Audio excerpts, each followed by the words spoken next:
Hi everyone, and I was just told to start chronicling our kitchen renovation that we're going to be beginning tomorrow with demolition. So let me give you a quick tour. So as you can see, we're walking through the kitchen right now. It's empty. I wish I had taken some video and photos of the space with all the furniture here just to give you a better sense of scale and size.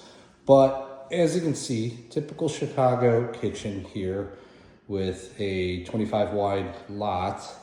As you can see, a couple things are missing, the microwave and such, which we had brought downstairs to live out of our temporary kitchen over the course of the next couple of months. But let me give you a couple highlights of what our kitchen looks like today.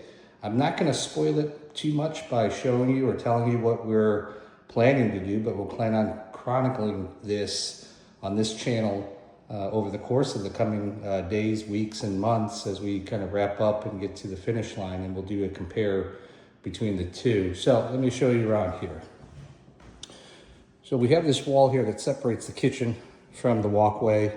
I'll open a few doors just to give you a sense of what it looks like. We have this fridge here, which does fit a 36 wide, but because this wall right here, we're unable to open the door, so this refrigerator is actually a 33 wide fridge, but it's deeper, which gives it the same roughly square footage or cubic footage that a normal 36-inch fridge offers, but everything's buried deeper in terms of the foods and things, so sometimes things do get a little lost.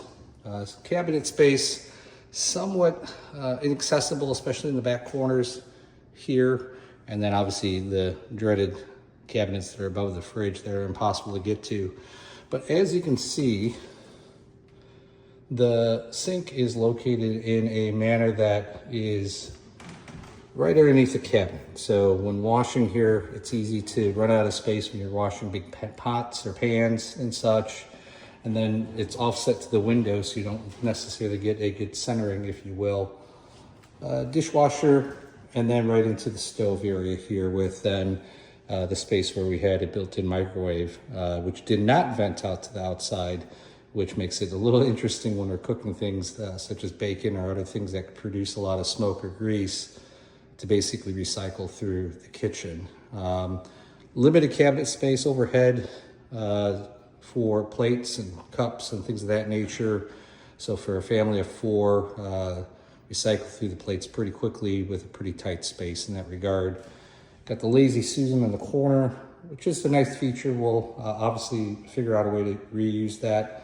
And then limited cabinet space for utensils and such. And then this corner piece right here, which is a little bit of a stub piece. That's not terribly useful, but best use of the space so far.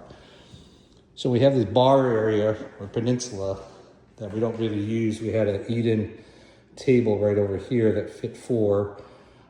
Generally pretty good space, but not necessarily the best optimized use of the space in terms of the overall kitchen. As you can see, fairly small in terms of the footprint. Back door in this house here is centered, so it kind of cuts the house in half.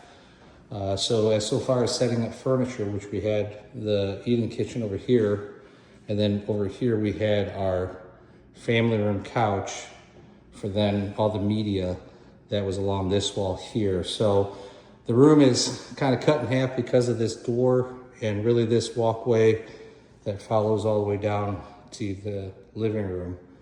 So it limits really then the type of format or layout that we can have.